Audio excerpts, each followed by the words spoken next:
ये जो है अपने गाड़ी का इधर के मीटर की लाइट चालू करना है। ये अपनी गाड़ी है।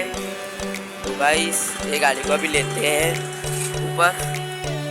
इसकी वायरिंग जो है देखते हैं। इसमें सिर्फ नीले लाइट चल रहे, मल्टी कलर डाले थे अपन ने, उसको सही करते हैं गाइस। अभी मिलते हैं ऊपर लेने के बाद। अपन इसमें वायरिंग कर चुके हैं। ये जो भूरे कलर का वायर रहता है गाइस इसमें से, और आपको ये इसमें डालना पड़ता है मेन स्विच में। मेन स्विच में गाइस फिटिंग करके बताते हैं अभी अंधेरे में।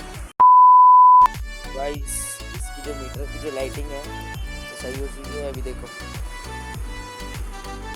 देखते हैं गाइस लाइटिंग। तो आपको वीडियो कैसी लगी कमेंट करना, लाइक करना, चैनल पर नहीं हो सब्सक्राइब करना। तो गाइस मिलते हैं बाद में।